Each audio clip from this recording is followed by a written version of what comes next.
Sabay-sabay natin alamin ang mga kaganapan na nangyayari sa ating bansa.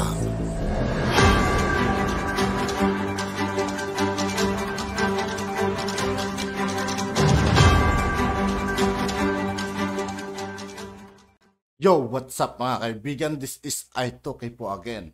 Ngayon nandito naman ulit tayo sa channel ni News PH. Dito naman ulit tayo magbibigay ng komento at reaksyon. Kaya samahan nyo ako guys. Let's go! Si Baste po. Siya po ang kinalabutan ako kay Baste. Hindi po yun sa mas ma-emosyon siya ron dun sa Leaders Forum. Leader po yun ng iba-iba, no? Iba-iba. Lalo na po ang daming mga taga Mindanao na naroon. Hindi lang po sa Davao, mga leaders po sila. Naroon po, no? Yung si Baste po talaga, tumahimik po talaga lahat. Talagang yung 20 plus minutes ni Baste, mula simula, ano po yan, halo-halong Bisaya, English, Tagalog. Mauunawaan mo kahit hindi ako marunong magbisaya. Mauunawaan mo kung ano yung sinasabi ni Baste na full of emotion, no? Si Baste. At alam mo kung kanino nakadirect yung galit ng mga Duterte. Hindi kay tambalos-los eh. Kumbaga, yun din naman talaga, no? Kasi mga leaders sila eh. Sa atin kasi, sa ating mga hindi tayo leaders, medyo sa atin, di ba? Yung si tambalos-los yung problema, yung iba nadadamay dahil kay tambalos-los. Pero sa mga leaders kasi, yun talaga yun eh, no? Ugatin mo mangyayari ba yan kung hindi sa iyo? Walang tambalos-los sa kanila, no? Ang pinunto ni Baste, yun talaga yung malaking impact sa akin. Akala ko si Sara Duterte yung nagmana kay Pangulong Duterte. Hindi po, si Baste. Grabe yung emosyon ni Baste. Ang wala kasi kay Sara Duterte, namana siguro ni Sara Duterte utak tsaka yung paano gumalaw sa politika, no? Yun yung namana niya sa tatay niya. Pero yung emosyon na galit ka pero ang galing ng pagde-deliver mo. Si Baste talaga pati boses ng tatay niya kuwang-kuwa. Parang eto nakita mo yung Rudy Duterte na bata. Grabe pala si Baste, no? Yung titigil ka kung paano yung buong ingay kasi sinundan ni PRRD si Willie yung kending-kending. Tapos biglang tahimik lahat yung emosyon. Biglang tahimik lahat very attentive. Kay Baste din. Grabe pati po yung palo nila sa yung anong tawag doon, yung roster, yung sa mic, 'di ba, merong pati pagpalo, puta, kuwang-kuwa ni Baste. Ang kinagagalit nila direkta kay BBM, no? Kasi bakit mo inaalaw, no? Kaya nga ang panawagan ni Baste, Marcos resign. Marcos resign tapos yung wala kang pakialam. Anong klaseng leader, nagbali ka na lahat. Yung sinasabi nila na tama yun no? Sa madaling salita, 6 years. 6 years na walang hanap buhay yung mga drug lords 6 years. Tapos yung tinalo na nila sa Davao yung mga NPA, no? So makikita nila. Napakasimple lang po. Napakasimple lang po. Tagos na tagos sa inyo yung sinasabi ni Baste. Napakasimple lang nung sinabi ni Baste, no? Siyempre, babalik yan. Babalik yung droga, babalik yan lahat. Tapos pati yung anong ginagawa mo sa amin? Wala kang ginagawa sa... May sinabi siya na na hindi ka marunong mahabag, parang gano'n. Magkaboses po talaga. Iba talaga. Yung Marcos resign, ramdam mo Ramdam mo kung bakit niya nasasabi yun No, yung gano'n, talagang yung height ng emosyon na, alam niyo yung binigay nila lahat yung suporta. Alam ko naramdaman ko kung paano magmahal yung mga Duterte at paano sila in return mahalin ng mga taga Davao. Ganun yung binigay nila sa mga Marcos Ganun din si PRRD, di ba, kaibigan kita. Alam ko na nasa narcolis ka. Pero dahil kaibigan kita, hindi ko sinabi yan. Kasi, di ba, ngayon sinabi na niya. Wala talaga ang tindi naman nung kay PRRD, nangilabot ako kay Baste. Yung ibang speaker, kahit si BP Sara, tabo na kasi parang nakilala ko na kilala na natin si BP Sara, very calculated Lahat ng sinabi ni BP Sara, Yun nga, no? Doon na tayo doon sa maemosyon silang mag-ama. Pero alam nila yung sinasabi nila. Hindi po sila yung nagalit, tapos walang direksyon. May direksyon po eh. Alam nila kung bakit sila galit eh. Alam niyo yun, yung binigay nila lahat eh. Putya, Bisaya lang eh. Sabi na rin ni Pulong, di ba? Si Pulong Bo, nakalimutan ko na kung si Pulong o si Basti, na pinalibing ni ano yun, pero sa Bisaya, inano ko lang sa isip ko, yan siguro kahulugan yan. Na pinalibing ni Duterte, yung tatay nila, pinalibing yung tatay mo eh.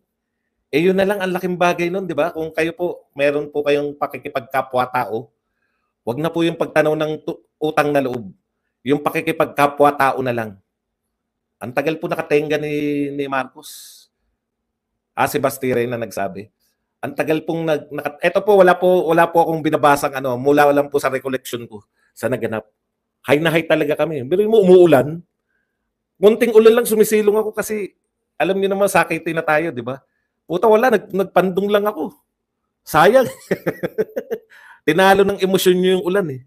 Sabi ko, galing talaga nito mag-ama. Yun nga, no? Yun na lang kung meron kayong, meron konting, yung pakikipagkapwa-tao na lang, wag na po yung utang na loob. Kasi mabigat yung utang na loob eh.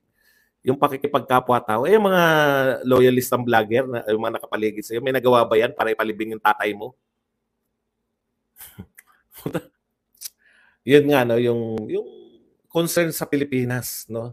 Grabe, bumawi po talaga yung yun yung laman ng kanilang speech, no. Hindi ka magtataka na galit ang mga Duterte, no. Yung kasi walang tigil, no. Yung ambisyon ni ayon kay PRRD, yun na nga no, yung isang bangag na pangulo. Ayon to kay PRRD, hindi po akin to Kinukot ko. Mahirap na, kawawa sino source mo. Source ko po si PRRD, isang bangag na pangulo, isang ambisyosang asawa, at saka yung taga wala siyang description sa taga Leyte. Di ba? Nagsama-sama yun. Wala talaga eh. No? Eto, kayo po, magtanong na lang po kayo, tanungin niyo na lang po sarili niyo. No? Yung panahon na Marawi, di ba? Sa Marawi, nagka-COVID, tapos ilang araw lang biyahe na. Talagang ko-questionin nyo rin eh. Kahit po kayo mga supporter, hindi nyo po ba kina-question? Ako nung supporter pa ako niyan, dami ko ng question eh. Kaya lang sabi ko, ang katwiran ko lang, hindi ako magsisinungaling para dyan sa mga yan. Ang sasabihin ko lang, kaya hindi ko binabanatan, simple lang. Supporter ako eh. Di bumanat yung mga hindi supporter. Di ba ganun lang yun. Ako nga supporter, ang lagi ko lang kinakatwiran, walang perpektong administrasyon.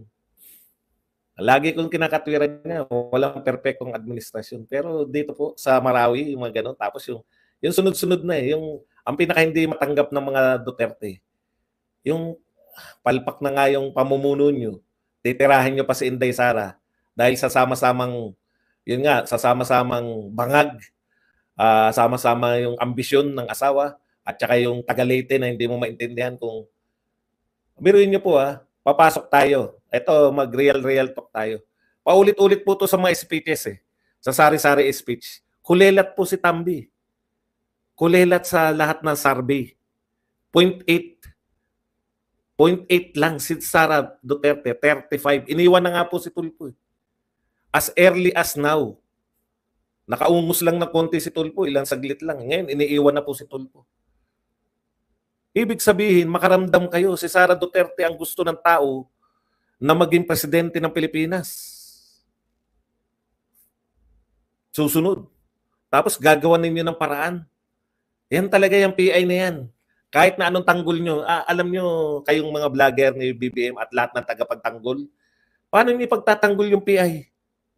People's Initiative, may tao na mag-iisip na pabor kagad. Alam nyo ba yung pinapipirmahan nila? Ang pinapipirmahan nila, joint voting. May tao bang makakaisip kung talagang totoo yan?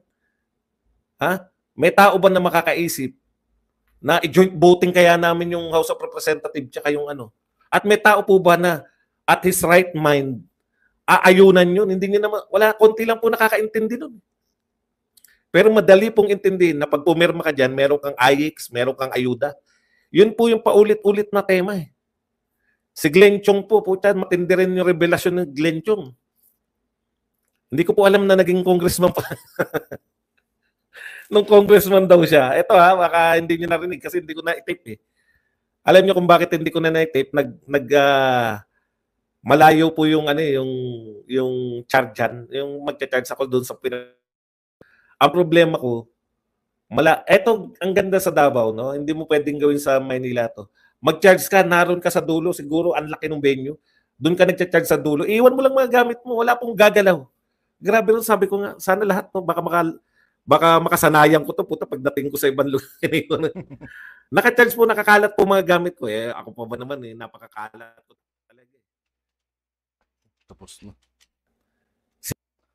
At yun nga po mga kaibigan, dito po nagtatapos ang ating reaction video. No.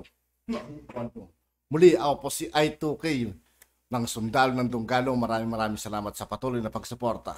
Yeah, peace out.